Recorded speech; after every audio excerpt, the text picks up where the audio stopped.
আমি একজনকে ভালোবাসি। আমার সাথে ওর রুম ডেট বাদে সব কিছু হয়ে গেছে। সে আমার বডির সব জায়গাতে স্পর্শ করেছে। নীলিমার কথা শুনে বুকের ভেতরটা কেমন যেন মোচড় দিয়ে উঠল আমার। আমার ডান পায়ের হাঁটু থেকে রান পর্যন্ত মাংসগুলো নিচ থেকেই কাঁপতে শুরু করেছে। নীলিমার একটা শব্দই কানে আসছে, তার প্রেমিকার সাথে অন্তরঙ্গ হওয়াটা ওর বাকি। তার মানে কি নীলিমার প্রেমিক তার সারা শরীরেই স্পর্শ করেছে? উফ, আমি আর ভাবতে পারছি না কিছু। কেমন যেন অস্বস্তি লাগছে আমার। আমি জানি আপনার অনেক রাগ বা কষ্ট হচ্ছে, কিন্তু এটাই সত্য যে আমি আমার প্রেমিকের সাথে অনেক জায়গাতে ঘুরেছি। যখন একসাথে হতাম তখন সে আমাকে চুমু খেত। আমার শরীরের বিভিন্ন জায়গাতে তার স্পর্শ আছে। সব কিছুই হয়ে গেছে, জাস্ট অন্তরঙ্গটা বাকি ছিল। দুজনেরই ইচ্ছে ছিল ওটা বিয়ের পর বাসর রাতেই করব। আমি নির্বাক, নিশ্চুপ, অযাচিত দৃষ্টিতে কেবল তাকিয়ে আছি নীলিমার দিকে। আমার কেমন যেন নাক ঘামতে শুরু করেছে। হিতাহিত জ্ঞান হারাতে বসেছি আমি। পায়ের তলাও ঘামছে আমার, হাতের তলা জ্বলছে। কি অদ্ভুত, এমনটা তো জ্বর আসার আগেই হয়। তবে কি নীলিমার কথা শুনে আমার জ্বর চলে এসেছে? হয়তো সদ্য বিয়ে করা নতুন বউয়ের থেকে কোনো ছেলেই এমন ধরনের কথা শুনতে চাইবে না। শুনলেও হয়তো নিজেকে সামলে রাখতে পারবে না। ছেলেরা এক ভয়ঙ্কর অনুভূতি নিয়েছে। তারা সাহসী সবাই বলে, কিন্তু সত্য প্রকাশ কিংবা প্রিয় মানুষকে ভালোবাসার ব্যাপারে এতটা সাহস দেখাতে পারে না। একটা রুম কতটা আলোকসজ্জা আর ফুল গচ্ছিত মনের অনুভূতি দিয়ে সাজানো যায়, তার সব কিছুই করা হয়েছে এই রুমটাতে। ফুল দিয়ে চারপাশ সাজানো, গোল্ড কালারের দামি শাড়ি পরা নীলিমার গায়ে, আমার গায়ে গোল্ডেন রঙের বিয়ের পাঞ্জাবি। একাকাশ বিশাল আকাঙ্ক্ষা নিয়ে নীলিমার সামনে এসেছিলাম। ধীর পায়ে যখন নীলিমার কাছে এসে দাঁড়াই, ঠিক তখনই তার মুখ থেকে একদম ওপরে কথা শুনি, যা শোনার পর আমার চোখজোড়া কেমন যেন ঝাপসা হয়ে আসছে। আমি ঠিক কী বলবো খুঁজতে থাকি। আমার এখন নিজের নিঃশ্বাসের শব্দ শুনতে ইচ্ছে করছে না, খুব অসহ্য লাগতে শুরু করেছে। নীলিমা বলে, আপনি দাঁড়িয়ে আছেন কেন? চুপচাপ কিছু বলুন। তবে হ্যাঁ, একটা কথা বলি, আমি আপনার স্ত্রী। আপনার সম্পূর্ণ অধিকার আছে আমাকে স্পর্শ করার, আমার সাথে অন্তরঙ্গ হওয়ার অধিকারটাও আপনার আছে। কিন্তু সবটাই হবে আমার দেহের, আমার মনের নয়। আমার মন, আমার শরীর সবটাই ইমনকে দিয়েছিলাম। তাকে কথাও দিয়েছিলাম সে ছাড়া আমার শরীরে কেউ কখনো স্পর্শ করবে না। হ্যাঁ, সে একবার নয়, বারবার, বহুবার সে আমাকে স্পর্শ করেছে। সে কেবল হাত ধরেনি, সে যখনই চেয়েছে আমাকে সবখানেই স্পর্শ করেছে। আমার সারা অঙ্গে তার স্পর্শ, এমনকি তার... নীলিমা থামল। আমার সারা শরীরের লোমগুলো অস্থির হয়ে দাঁড়িয়ে গেছে, কান দুটো যেন গরম হয়েছে, তা আমি বেশ ভালো মতোই অনুভব করতে পারছি। আমি নীরবতাকে দূরে সরিয়ে নীলিমাকে বললাম, এমন কি তার? এখানে থামলেন যে, কি হয়েছে এমন? এমনকি সে আমার ওষ্ঠধারে সবচাইতে লম্বা চুম্বনের পেয়ালা সাজিয়েছিল।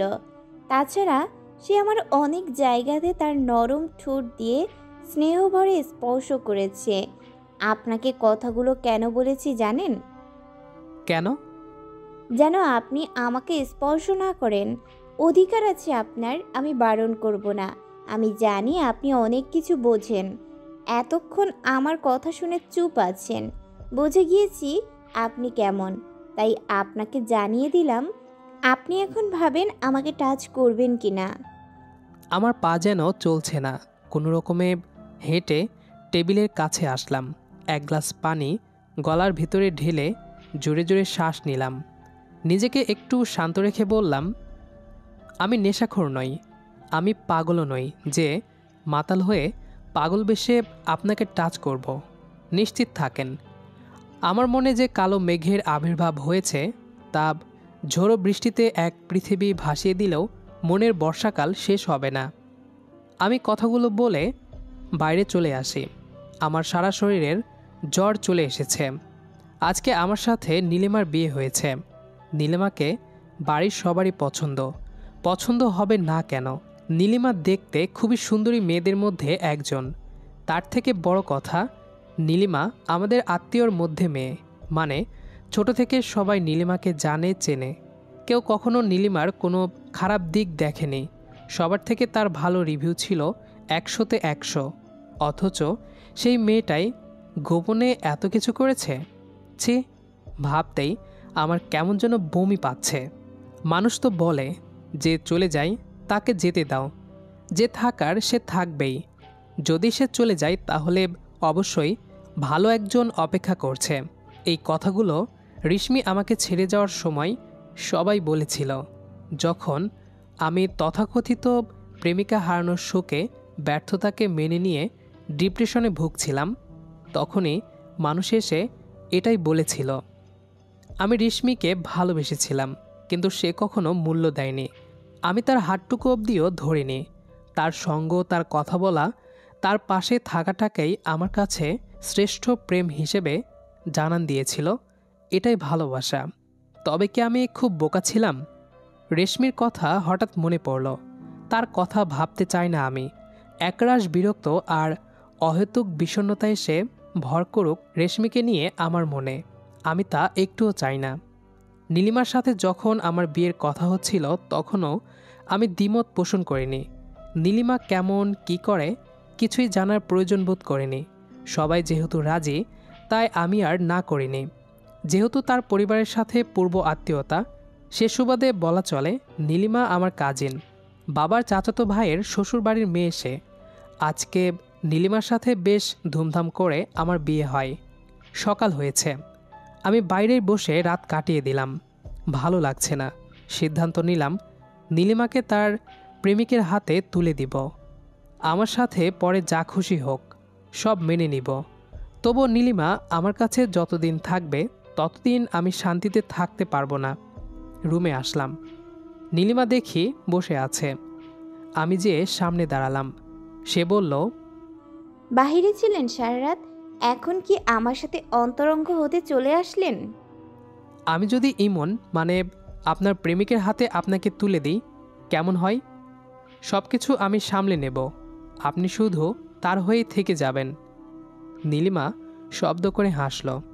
আমি বললাম, হাসলেন যে? এমনি। আচ্ছা, আপনারা তো পালাতে পারতেন বা গোপনে বিয়ে করতে পারতেন, পরে না হয় বাসাতে বলতেন। এমনকি বাসায় ইমনের কথাও বলতে পারতেন। কেন আমার সাথে এমনটা করলেন আপনি? আপনি যে আমার সাথে অন্যায় করেছেন সেটা কি জানেন? নীলিমার হাসি আরও প্রখর হয়। সে শব্দ করেই হাসছে। আমার নিজেকে পাগল মনে হতে থাকে। খুব রাগ হচ্ছে, চট দিতে ইচ্ছে করছে তার ফর্সা গালে। সে হেসে বলল, কিসের অন্যায়? আমি তো কোনো অন্যায় করিনি। অন্যায় তো তখনই হতো যখন আমি সব কিছু লুকিয়ে আপনাকে মেনে নেওয়ার অভিনয় করতাম। আপনাকে জড়িয়ে ধরে যদি বলতাম আমার এই রূপ যৌবনের একমাত্র মালিক শুধু আপনিই, তাহলে সেটাই অন্যায় হতো। আমি সত্য বলেছি। আর কি ভাবছেন আমরা চেষ্টা করিনি? করেছি। আমার পিঠে যে দাগ আছে সেগুলো সব আমার মা বাবার দেওয়া। আমার হাতে যে দাগগুলো আছে তা নিজেকে শেষ করার চিহ্ন। পালাতে পারিনি, তাকে আমার পরিবার মেনে নেয়নি। সে বেকার ছিল, দেখতেও সবার কাছে অপছন্দের ছিল। সে আমার বিয়ের কথা শুনে দেশের বাইরে চলে গেছে। যাওয়ার আগে তার ঠিকানা, তার নাম্বার সব পাল্টে চলে গিয়েছে। এতটুকু জানি সে আর দেশে নেই। নতুন ঠিকানা কোথায় জানি না। ব্ল্যাকমেল করে আপনার সাথে আমার বিয়ে দিয়েছে। সব শুনে একটু পায়চারি করলাম। চোখ দিয়ে অনবরত জল গড়িয়ে পড়ছে আমার। রাগ এত বেশি হয়েছে, আমি যেন রাগ প্রকাশ করতেই ভুলে গিয়েছি। আমি স্তব্ধ হয়ে গিয়েছি। আল্লাহ, আমার পাঁজরে হাড় দিয়ে যাকে বানিয়েছে সেই মানুষটা অন্য কারো স্পর্শে শিউরে ওঠে, মুচকি হেসে তার কোলে ঢলে পড়েছে। ইস, দৃশ্যটা কল্পনা করতেই মাথাটা যেন ঝিমঝিম করে উঠল। আমি বললাম, আচ্ছা স্বাভাবিক থাকেন, আপনি কি চান, ডিভোর্স? নীলিমা এটা শুনে আরও হাসল। বুঝলাম না এই মেয়ে এত হাসে কেন। হাসলে মেয়েদের সুন্দর লাগে, তাই বলে কি এখন হাসতে হবে?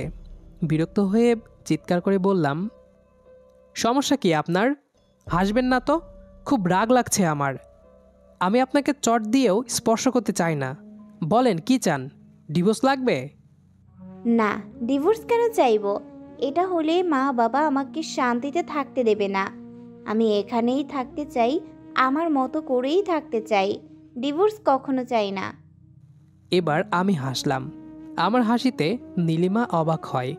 আমি হাসতে হাসতে বললাম, ওয়াও, হেব্বি তো। অবহেলা করবেন, চোখের সামনে থেকে আমাকে যে রোজ পীড়া দেবেন, সেটা অনেক মজার, তাই না? মেয়েরা এমন কেন? কোনো ছেলে যদি তার থেকে কষ্ট পায়, সে আরও কষ্ট দিতে চায়। এটাতে মেয়েরা নস্টালজিক আনন্দ খুঁজে পায়। নীলিমা কিছু বলল না। আমি বুঝে গিয়েছি নীলিমা আমার সাথে থাকবে ঠিকই, কিন্তু আমাকে ইগনোর করবে। আমি যে কষ্ট পাবো তাকে দেখে সে এটা উপভোগ করবে। সিদরাতের নামের মেয়েটা আমার দিকে কেমন দৃষ্টিতে তাকায়। ও দৃষ্টিতে অন্য কিছু লুকিয়ে থাকে। আজকে অফিসের লাঞ্চ আওয়ারে সে আমার ডেস্কের সামনে এসে দাঁড়ায়। সিদরাতকে আমি যথেষ্ট এড়িয়ে চলি। সে আমার সামনে এসে বলে, আবির সাহেব, আজকে আমি নিজে রান্না করে এনেছি।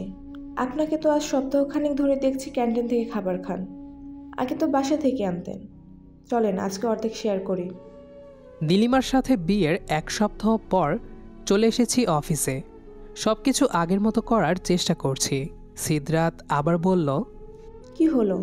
এভাবে বসে থাকলে তো সময় চলে যাবে, আসেন। সিদরাতের সাথে বাহিরে আসলাম। এক জায়গাতে বসে ওর আনা খাবারের বক্স থেকে আমাকে বেড়ে দিল। ভাবের সাথে কি কিছু হয়েছে আপনার? আপনাকে বিষণ্ণ দেখি। সিদরাত টিফিন বক্স গুছিয়ে নিল। আমি ওর দিকে তাকিয়ে আছি। সিদরাত হেসে বলে, সব ঠিক হয়ে যাবে দেখবেন। সে চলে গেল। আমি সিদরাতের চলে যাওয়া দেখছি। সিদরাতের একটা মেয়ে আছে। মেয়েটা দেখতে একদম পরীর মতো। এত সুন্দর পরীর মতো বাচ্চা মেয়েকে রেখে সিদরাতের স্বামী ছেড়ে চলে যায়। সিদরাত যে দেখতে খারাপ একদমই না। এই অফিসের সবচাইতে সুন্দরী মেয়ে সিদরাত, অথচ তার হাজবেন্ড পরকীয়া করে। তার থেকেও দেখতে ভালো না মেয়ের সাথে। সিদরাত তাকে ডিভোর্স দিয়ে চলে আসে তার মেয়ে জান্নাতকে নিয়ে। তারপর এই অফিসে চাকরি শুরু করে। এখন ভালোই আছে। অদ্ভুত হলেও সত্য যে মামুনের থেকেও ফার বেটার আছে। অফিস শেষে দাঁড়িয়ে আছি। আকাশের অবস্থা ভালো না। বৃষ্টি নামতে পারে আজ রাতেই। সবাই চলে গেছে। আজকে লেট হয়েছে। দূরে দেখলাম একটা বৃদ্ধ বসে আছে। সামনে এক ডালি ফুল। সবাইকে ডাকছে শেষ তোড়া ফুলটা কিনে নেওয়ার জন্য, কিন্তু কেউ আগ্রহী নয়। প্রায় শুকিয়ে যাওয়া ফুলগুলো কিনতে চাচ্ছে না কেউ। বৃদ্ধার চোখে মুখে ক্ষুধার ছাপ। এগিয়ে গেলাম আমি। আমাকে দেখেই বলল, স্যার, ফুলগুলো নিয়ে যান আম্মাজানের জন্য, সে অনেক খুশি হইব। আমি মুচকি হাসলাম। ফুলগুলো কিনে নিয়ে আমি জানি এই ফুলগুলোর কোনো মূল্য আমার কাছে এখন নেই। ফুলগুলো নিয়ে বাড়িতে আসলাম। কলিং বেল বাজাতেই দরজা খুলে দিল নীলিমা। আমি বেশ অবাক হলাম। এই প্রথমবার সে দরজা খুলল। আপনি? আম্মা কোথায়? আম্মা আছে। হাতে কি? রজনীগন্ধার সাথে গোলাপ। ওয়াও, আমার অনেক পছন্দের তোড়া। কার জন্য এনেছেন? আমার থেকে ফুলগুলো নেয় সে। আমি কিছু না বলে চলে আসি। রাতের খাবার খেতে বসলাম। তখনই নীলিমা বলে, রান্নাটা কেমন হয়েছে জানাবেন। আজ আমি রেঁধেছি রাজহাঁসের মাংস আর ডাল। আমি খেতে শুরু করলাম। বোঝার চেষ্টা করলাম নীলিমার এত পরিবর্তনটা কিসের। আমি খাচ্ছি। সে প্রশ্ন করল, কি হলো বলুন, মাংসটা কেমন হয়েছে? সিদরাত আজকে ট্যাংরা মাছের তরকারি এনেছিল, যেন এখনও হাতে লেগে আছে। সেটারই স্বাদ পাচ্ছি যেন। তবে ভালোই হয়েছে। সিদরাত, সে কি আপনার কলিগ? আমি বলে মাথা নাড়ালাম। রুমে আসলাম। ফ্লোরে বিছানা ঠিক করে শুয়ে পড়লাম আমি। বিয়ের পর থেকেই আমি ফ্লোরে বিছানা করে ঘুমাই। নীলিমা ওপরে, আমি নিচে থাকি। দুজনে একটা কথাও বলি না রুমে এসে। হঠাৎ কারো কান্নার শব্দে ঘুম ভেঙে যায় আমার। বৃষ্টির শব্দ কানে আসতে থাকে। আজ তাহলে বৃষ্টি হয়েছে। বিছানায় চোখ যায়। নীলিমা কাঁদছে, গায়ে ভেজা কাপড়। তার মানে সে বৃষ্টিতে ভিজছিল। আম্মাকে ডাকলাম। আম্মাকে যখন বলি, মা, নীলিমার কাপড়টা চেঞ্জ করে দাও। নীলিমা কাঁপছে। আমি ওর গায়ে কাঁথা জড়িয়ে দিই, মেডিসিন খাইয়ে দিই, সারা রাত জলপট্টি দিই ওর মাথায়। ফজরের আজানের পর আমার চোখ লেগে আসে।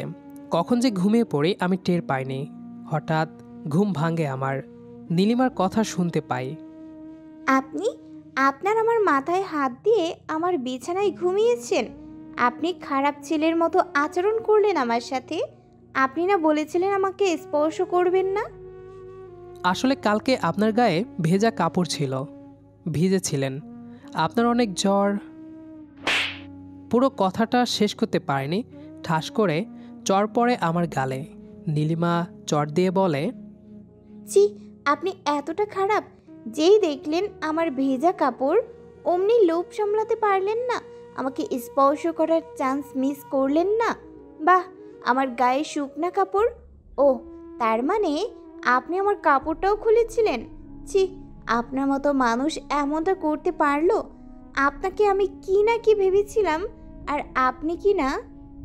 নীলিমা কাঁদতে কাঁদতে রুম থেকে বের হয়ে গেল। খুব রাগ লাগছে আমার। ধুর, আর নয়, অনেক সহ্য করেছি। ডিভোর্স তাকে দিতেই হবে।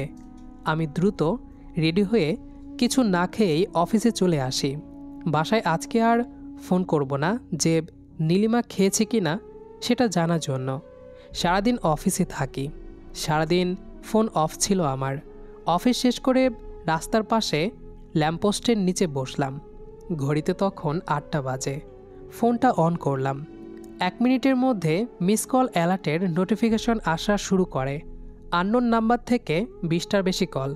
আমি নাম্বারটা দেখছি, হঠাৎ আবার কল আসে সেই নাম্বার থেকে। রিসিভ করলাম। আপনি কোথায়? সারাদিন ফোন কেন অফ ছিল আপনার? আপনি ঠিক আছেন? আমি বোঝার চেষ্টা করলাম কে হতে পারে। কণ্ঠটা পরিচিত লাগলেও ঠিক বুঝতে পারছি না কে ফোন করেছে। প্রশ্ন করলাম, কে আপনি? আমি নীলিমা, এটা আমার নাম্বার। আপনি কোথায় আছেন? আম্মা টেনশন করছে অনেক। ফোন কেটে দিলাম। উকিলকে ফোন করলাম আমি। ডিভোর্সের বিষয় নিয়ে কিছু সময় কথা হলো। 3 মাসের আগে সম্ভব না জানাই সেই বৃদ্ধ লোকটা আমার সামনে আসলো। আজকে ওনার কাছে শেষ ফুল ছিল। আমাকে ধরিয়ে দিয়ে চলে যায়। ফুলগুলো সাথে করে বাড়িতে আসি। নীলিমা দরজা খুলে দিল। আমার হাতে ফুল দেখে কিছু বলে না। আমি সোজা রুমে গিয়ে টেবিলে ফুলগুলো রাখলাম। তারপর ফ্যান ছেড়ে দিয়ে বসতেই নীলিমা ঘরে আসলো। আমাকে উদ্দেশ্য করে বলল, সরি আবির সাহেব, আমি সকালে আপনাকে চর মেরেছিলাম। কাঁদতে কাঁদতে বাহিরে যেতেই আম্মা সবটা আমাকে বলে। আমি ভুল করেছি, সরি। 3 মাস পর ডিভোর্স লেটার পাবেন, আমি সাইন করে দেব। রাতের খাবার খেয়ে ছাদে আসলাম। আজকে বাতাস বইছে। আমি রেলিং ধরে দাঁড়িয়ে রাতের আকাশ দেখছি।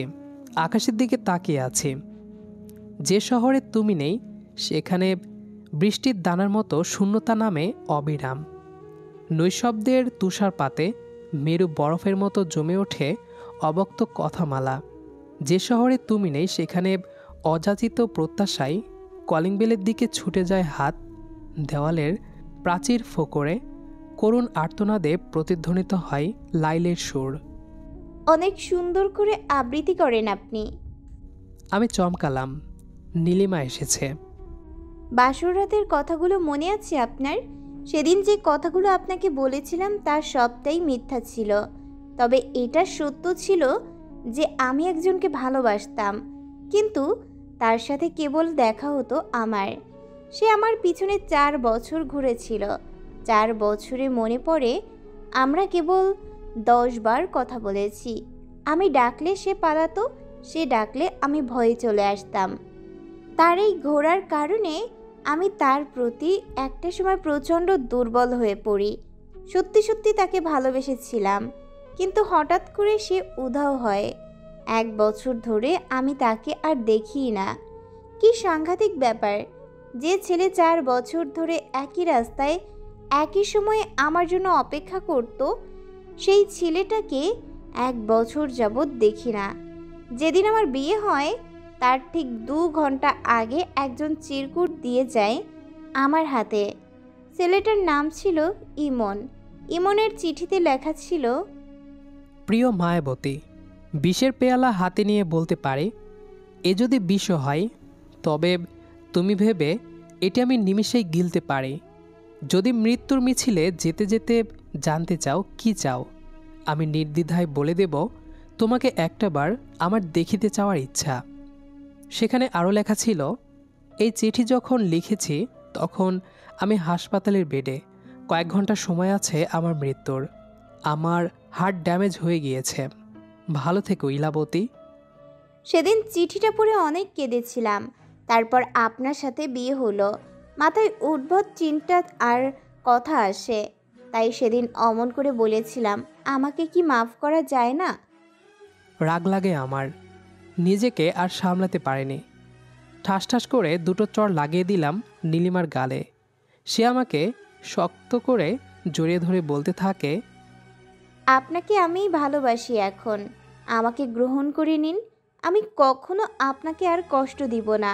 আমি সব সময় চাইতাম আমি যাকে স্বামী হিসেবে পাবো তার থেকে কিছু মুহূর্ত চেয়ে নিব। আমাদের একটা মুহূর্ত হোক, এমন একটা রাত হোক যে রাতে চাঁদ থাকবে পূর্ণিমা। পূর্ণিমা তিথিতে দুজনে ভালোবাসার প্রণয়ী হয়ে ধরা দেব। ক্ষতি কি?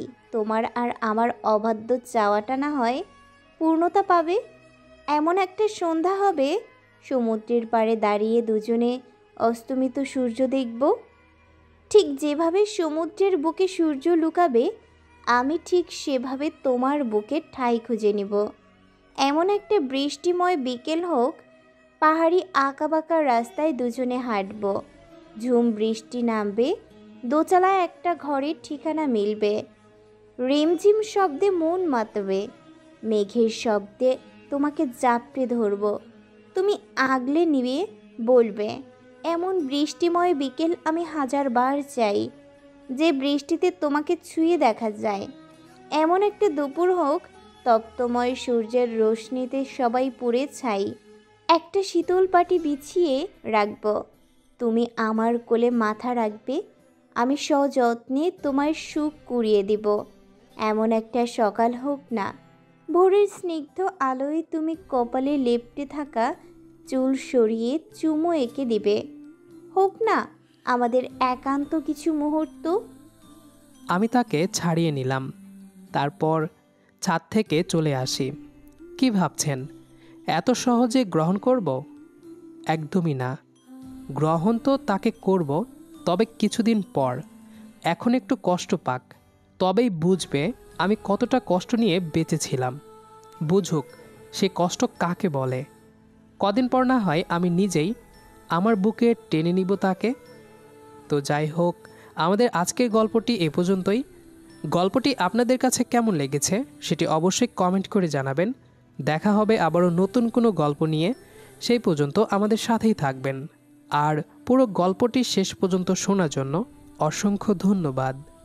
আর ভিডিওর শেষে ছোট্ট একটি কথা, যারা আমার দৈনন্দিন জীবনের কাজকর্মগুলো দেখতে চান তারা স্ক্রিনে দেওয়া এই পেজটা ফলো করে রাখতে পারেন। সেখানে আমি দৈনন্দিন জীবনে যা কিছু করি টুকটাক ভিডিও দেওয়ার চেষ্টা করব। তো যারা আমাকে ভালোবাসেন তারা অবশ্যই পেজটাকে ফলো দিয়ে রাখবেন।